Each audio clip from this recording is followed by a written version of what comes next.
What is up, everyone? Cody here from Celtics Pokemart. Today we're going to talk about 3 overlooked Sword and Shield era sets that might just be a really good investment. Before we get into the video today, make sure you do me a solid, smash that like button, hit subscribe if you're not already subscribed to the channel, and make sure you smash that notification bell. That way you're notified every time I upload new content. Now let's get right on into these sets. So first set we're going to look at today is actually Vivid Voltage. I touched base on this a little bit earlier. Vivid Voltage is at a price range right now, which I think it is a no-brainer in my opinion. I'm going to explain why. We're looking at $115 for the lowest price listing booster box of Vivid Voltage. I talked about earlier in my reprints video that this is probably one of the least likely boxes to ever get a reprint in Sword and Shield. With that said, these prices probably will only go up from here. $115 is a little bit low, I think. Honestly, I feel like this box should be valued a little bit higher. I've personally sold these boxes for about $130 on my website, and they do sell every now and then. But the set is actually considered by some people to be trash. And I just want to explain this to some people that maybe might be new to the hobby. We also saw a set like this that was considered to be trash in Sun and Moon, and that would be Sun and Moon Burning Shadows. All right, this is a Pikachu heavy set. Okay, Pikachu is the mascot of Pokemon. I would say Pikachu is just as popular, if not more popular, than Charizard. But let's take a look here. I actually already had this brought up. Just December 27th, we had a best offer accepted. I would assume probably around $350, $340, because we just had an offer. We just had a sold listing right here for $340 of Sun and Moon Burning Shadows. Now, if you guys don't already know, it's trash. It is trash. It has one chase card in the whole set, and that is the Rainbow Charizard, but the print quality of this set was absolute garbage. So to get a PSA 10 of that Charizard is really, really difficult, and that is the only thing in this set worth chasing, is that Charizard. It is awful. Now, a lot of people look at Vivid Voltage, oh, it's trash, it only has a Rainbow Pikachu. But is that true? I don't agree with that one bit, and I'll explain to you why. We have the introduction of the Amazing Rares, okay? As you can see here, we got this beautiful Amazing Rare Celebi. These Amazing Rares were a home run, in my opinion. You do have a non-holo Charizard, which is actually... it might actually be worth a couple bucks when the set does start appreciating. We got a Pikachu VMAX, which would be a solid hit. We got Raikou Amazing Rare, as well as Zacian, which is right down here. And it doesn't stop there, because we have Zamazenta on top of that, and Jirachi. And just when you think you're finished, we got Rayquaza. So we have what? That's 6 Amazing Rares? Rayquaza, Jirachi, Zamazenta, Zacian, Celebi, and Raikou. That is 6 Amazing Rares, okay? These are gorgeous cards. Look at these. Now, when this set did first drop, these Amazing Rares were actually worth quite a bit. Most of them were going for about 20 bucks, 15 bucks for some of them. The less desired ones, maybe about $10, $12, but they were actually selling for that too. We actually had them listed on our website, and they would actually go out of stock at that price, just so you guys know. Then you have a full art Pikachu, and then you do have some bangers here, because we have some Gen 2 Pokemon and some Gen 1 Pokemon as full arts that are also very beautiful artworks, which these right here, Steelix, Ampharos, Alakazam, these could actually appreciate a little bit in time. Right now, these are very plentiful, and there is no desire for them. The hype is not there because they are so plentiful. There is very little value to a lot of these cards right now, but that doesn't mean that's how it's going to be forever. And then you do have that Pikachu VMAX, which is the big chase of this set. Most of the other cards are kind of lackluster. I mean, we do have the Pokemon Center Lady and some other supporters like Nessa, which is a very, very popular female supporter card, and Bae. So like there are some strong cards in this set, and I feel like it is definitely being overlooked. For $115, I feel like this set has a lot to appreciate. If Burning Shadows can appreciate to $350 and beyond, I've actually, during the hype, Burning Shadows sold for more than $350. If Burning Shadows with a single chase card can appreciate the $350, why would Vivid Voltage not appreciate well? Okay, I feel like this set is just very, it's overshadowed by a lot of these trainer gallery sets at this point. You know, Vivid Voltage was a hot set before we started seeing all these crazy sets with so many pulls, like Brilliant Stars, you know, Astral Radiance, Lost Origin, Silver Tempest, all that good stuff. It was actually a very popular set at one point. So I do feel like it is not a trash set like some people think, and this is definitely something overlooked by a lot of people. So I would definitely keep Vivid Voltage on your radar if you are looking for a set that not everyone's talking about to invest in. This is definitely one of those sets. Next on the list is Shining Fates. Now these aren't in any particular order, and we're just gonna look at the booster pack price right now. So look, MSRP on Shining Fates is $5 for a booster pack. That is because it is a specialty set. That is why the ETBs are $50 instead of $40. They actually come with an extra pack, and the ETBs do come with that promo as well, the promo EV VMAX. Now the ETBs obviously would be a solid thing to invest in, but we're just looking at pack price right now, especially with these specialty sets, because I do want to point that out, that this is under MSRP. And like, think about Hidden Fates right now. All right, Hidden Fates had a shiny subset as well. Now a lot of people compare Shining Fates to Hidden Fates, and that's why it has so much hate. It's got a lot of hate going for it, really does, and that's because people compare it to it and it just falls so short. I feel like people should stop comparing Shining Fates to Hidden Fates and just look at it as its own set. Shining Fates is a strong set. You just are looking at it next to a blindingly hot set. Like, Hidden Fates is just a home run because it has so many amazing chase cards. It's got all the evolutions. It's got the shiny Charizard, shiny Mewtwo. It's got a lot of strength in the set. It really does. And I feel like it gets so overlooked because of Hidden Fates. But we got to look at the strength here. The strength that Shining Fates has to offer.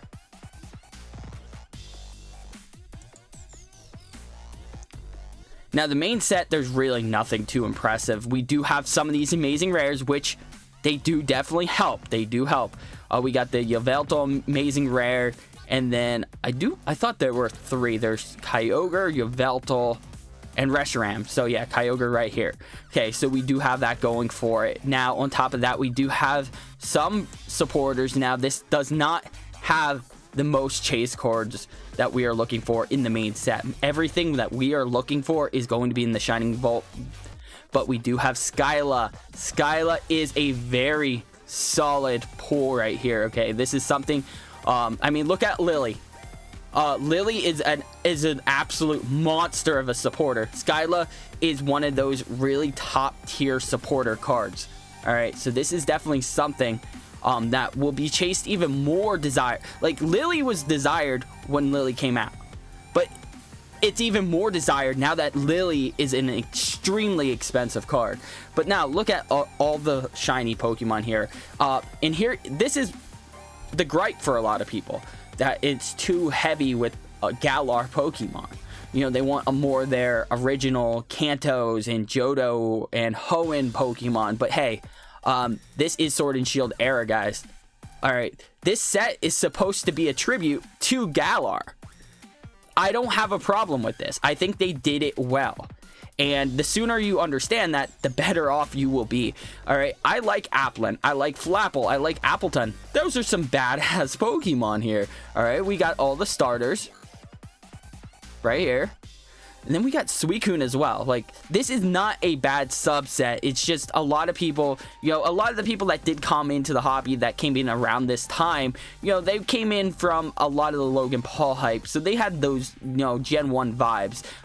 going for them. You know, they wanted to see evolutions. They want to see all these Kanto Pokemon in this, and this is just not what Pokemon wanted to do. And I completely respect that, though. I really do respect that. You have to look at it as its own set. This is not trying to copycat Hidden Fates. It's trying to be its own thing. We got Rotom. Rotom is definitely a very solid Pokemon. I love Rotom. Toxtricity, another really cool Pokemon. We have some cool Pokemon here, okay? Galarian Ponyta, Rapidash, Dragapult, the whole line of Dragapults here. Listen, this set is under MSRP.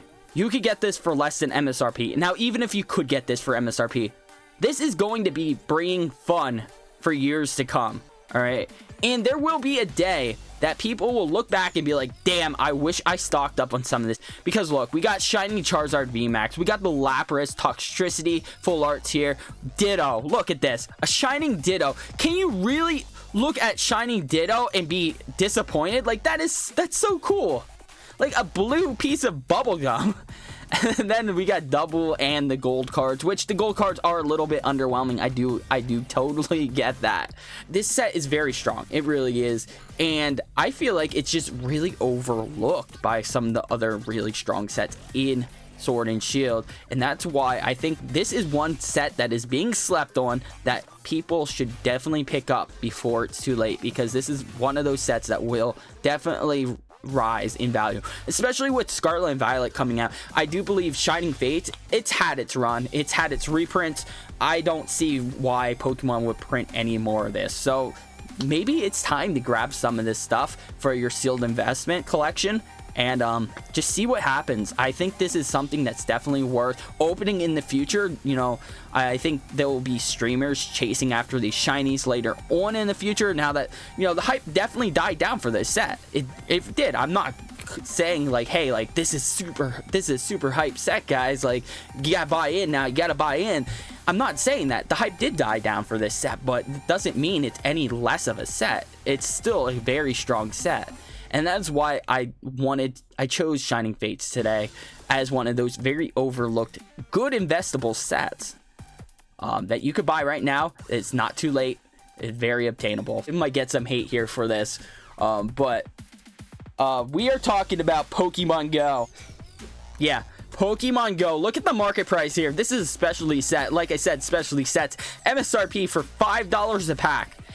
And we have a market price of $3.21, which even funnier is places like Walmart are putting these products on clearance for 50% off. So you could get some of these tins for like $10. That's $2.50 a pack if you can't do the math. $2.50 a pack is absolutely outrageous. And you know what this compares to? What this reminds me of the most? Hear me out here. Shining Legends. We have a market value of $26.75. I can tell you right now firsthand, I sold these packs for $30 a piece, I think, on my website, and they sold out actually for a single pack of cards that came out in 2017. I want to say that is 5 years old, going for $26. What does Shining Legends have to make it worth that much money? Let's take a look right here. Okay, Shining Legends was a shiny Pokemon set. Okay, we got Shining Genesect, we got Shining Volcanion, Shining Mew, which this is one of definitely the bangers of the set, Shining Jirachi, Shining Arceus, and Shining Rayquaza. And then it has about one secret rare chase card. That's it. Shining Mewtwo GX. Okay, that's it. The set was small, but these products were on shelves marked down 50%, 60%, 70%. These were so marked down, it was unreal. Nobody would touch this set. It was hype when it released, and people, just like Pokemon Go, people were like super stoked as soon as Pokemon Go came out. They pulled their Radiant Kanto starters and they were done. That's it. They were done. And that's exactly what happened with Shining Legends as well. All right, we have the Mewtwo.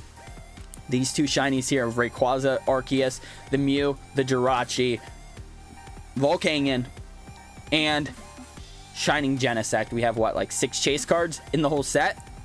Most of the cards were actually pretty easy to pull. These Shinings weren't that hard to pull, just like the Radiants aren't too hard. It's about a 1 in 18 odds of pulling a Radiant. It's about a 1 in 18 odds of pulling a Shiny as well from this set, okay? But now hear me out here. These Shinings are worth something right now, and that I understand that's why the booster packs are actually worth something. They weren't worth something though. When these were on clearance, when people were trying to give these away, this Shining Volcanion was selling for like 75 cents.